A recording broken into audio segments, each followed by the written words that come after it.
Independent Medicines and Medical Devices Safety Review, and I call Emma Hardy to move. Thank you, Mr Deputy Speaker, and the Backbench Business Committee for allowing this debate. Today is the one-year anniversary of the publication of the report of the Independent Medicines and Medical Devices Safety Review, First Do No Harm, and is that report and the Government's response to its 9 recommendations that this debate is intended to address.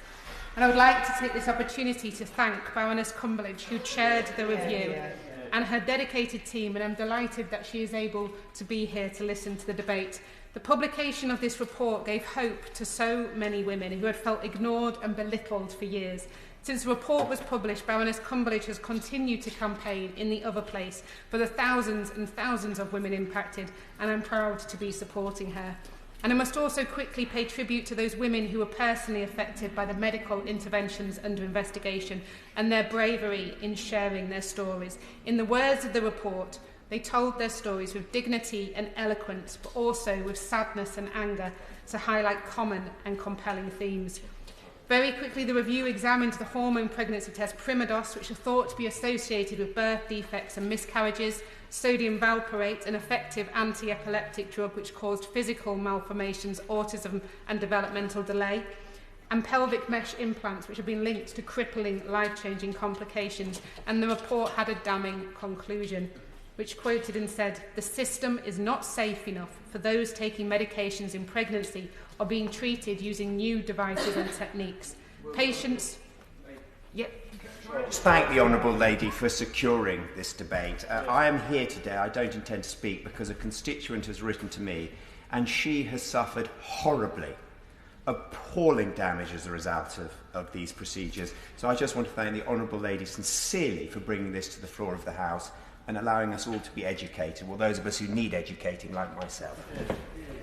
Thank you so much for your comments, and I'm very pleased you're able to join this as well. And as I say, this report, it showed that patients were being exposed to a risk of harm when they did not need to be, affected adversely by poor or indifferent care, have suffered at the hands of clinicians who did not or chose not to listen, and abandoned by a system that failed to recognise and then correct its mistakes at the earliest opportunity.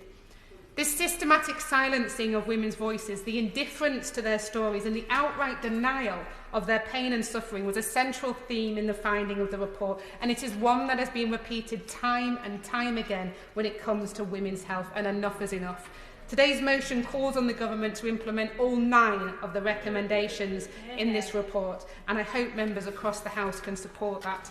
As chair of the joint chair of the All-Party Parliamentary Group for Vaginal Mesh, my comments are obviously going to focus predominantly on that, but I want to very quickly mention the Epilepsy Society's campaign Safe Mum, Safe Baby, which is calling on the Government to fund research into safer epilepsy medication so that babies will not be born with preventable diseases. Of course. Thank the Honourable Lady for giving way. And the Honourable Lady is right to bring this forward, and I commend her for that as well. I see the Minister in her place, and the Minister will recall that I had a debate on the mesh and how it was affecting men, because some of those, I had 400 people in Northern Ireland who had contacted me. They were saying that the problems were the same: hard to remove, extreme pain, depression, suicide, relationship problems, marriage breakdowns, and for some people, unfortunately, suicide. Does the Honourable Lady agree that the mesh, whether it be for women or men, is detrimental and has harmed many, many people? My honourable friend, his intervention, and absolutely. And one of the points I was going to come to a little bit later is those who went through rectopexy and hernia mesh implants as well have been badly affected. So the recommendation I want to focus on is the one that required immediate action from the Secretary of State to set up an implementation task force to oversee the progress of all other 8 recommendations, and it said it should offer a timeline for the actions. Unfortunately, the Government declined this recommendation and instead offered the creation of a patient reference group, in its words, to ensure that patients' voices are heard.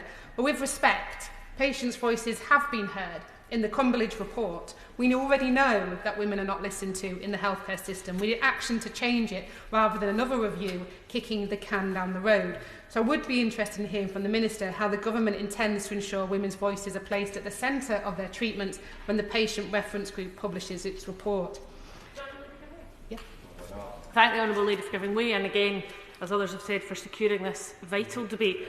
Does she agree with me, sorry, take my mask off, in terms of suggest the encouragement of women to speak up and support for women to deal with their own health issues? Comments that have been made by some in government recently that women it's down to them individually to speak up can be unhelpful, and we have to see it through a lens of institutional challenges that women face and have faced for decades, and that we really need to do more to celebrate our clinicians, yes, but also to educate them and give them the resources and support to make sure that women are not treated in the way that she has been describing. Thank you for your intervention, and absolutely, which brings me on to the point around the redress agency, which is one of the recommendations in the report, which has been rejected. The government have said instead that the government and industry have previously established redress schemes without the need for additional agency, which goes to the point that my honourable friend made, because it puts the burden of redress in entirely the wrong place, on the victims and not on those responsible. To seek redress requires enormous effort by those who are already suffering, not just financial but emotional as well, as we've seen from the report by Baroness Cumberledge. So the report recommends that without waiting for the establishment of a redress agency, separate schemes should be set up for each intervention to meet the cost of providing that additional care and support for those who have experienced avoidable harm. But sadly, there have been no such moves. So I'd be interested in the Minister giving indication of the progress on such schemes. The report also recommends transparency of payment to clinicians, a UK-style Sunshine Payment Act to require the mandatory reporting of all payments made to doctors, teaching hospitals, research institutions and charities. The government's interim response said it would consider this recommendation in discussion with other parties, including the GMC. And I understand that there are suggestions that this could be done by expanding the voluntary system of reporting. But as we've seen, voluntary systems simply don't work. And to give a quick example, a high-profile academic had recently admitted he'd failed to declare £100,000 from the manufacturer making one of the types of vaginal mesh implants that he was assessing. He's now published a correction, but it is almost 7 years after he first did his report, and only when a complaint was made about him. A Section 60 order in the Health and Social Care Bill would allow for legislation to cover this, because transparency is vital to patient safety. There should be no opportunities for payments made to industry to introduce bias into prescribing or the scientific literature that is used to inform our NICE guidelines. And this report recommended creating a database to record which device was used when, in which person, and what were the outcomes from it in terms of safety and patient feedback. Now, the rollout of the medical device information system has begun, but there are questions arising about what data is being collected.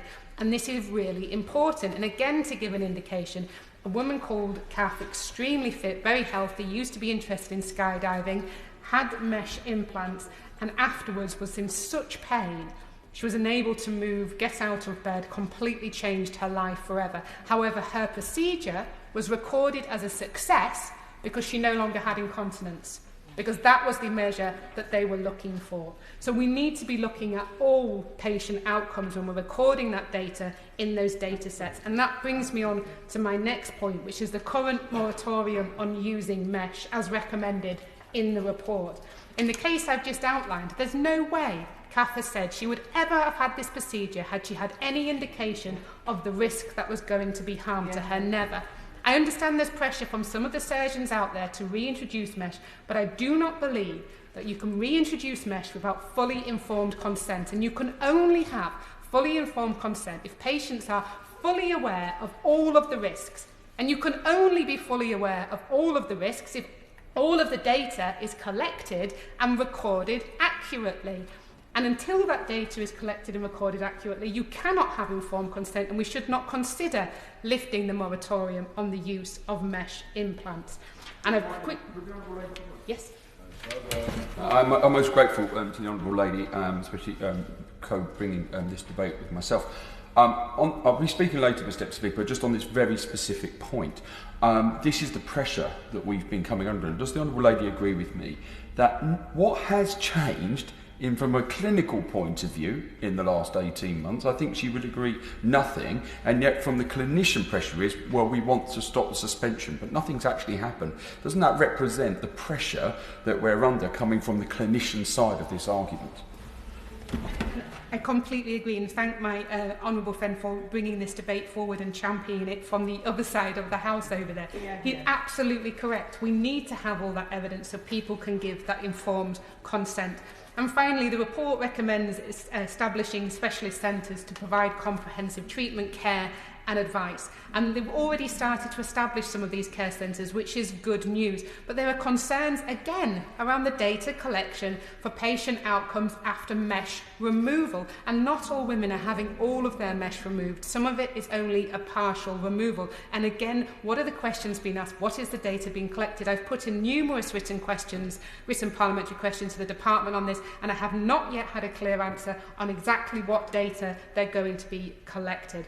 And there's also important questions to be answered on the competency of surgeons to undertake removals. And I know my honourable friend has a very difficult story on this particular issue. Now, the department are saying that the decision of which surgeons to use for removal is down to the individual trusts to decide. I do not share that. If, as a woman, you're being asked to return to the same surgeon who put the mesh in you and caused you all that harm, how can it be fair for you to be asked to return to that same surgeon to have it removed as the one who put it in? I really do think we need to be looking into this issue again. Absolutely. We are now... Yes.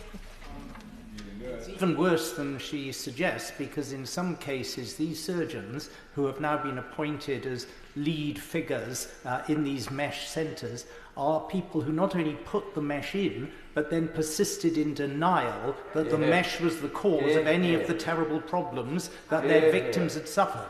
Quite right. Thank you for that intervention. Absolutely, completely agree with the point you've made. We're now 1 year on from the publication of the Cumberland's Review. Of course I accept there's been a pandemic, of course I do.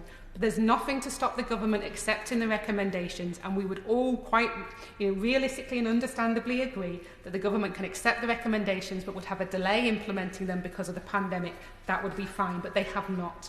The government has implemented only 2 recommendations, an apology and the appointment of a patient safety commissioner. Given the lack of progress and the concerns I have outlined, and to which I know my colleagues here will add further, I would urge the government to reconsider the implementation task force. The problems identified by the review are systematic and long-standing, and if unaddressed will condemn more to a lifetime of suffering. It is essential that they are brought to an end, and to do so, the review's recommendations must all be implemented in full. The question is, as on the order paper, Theresa May.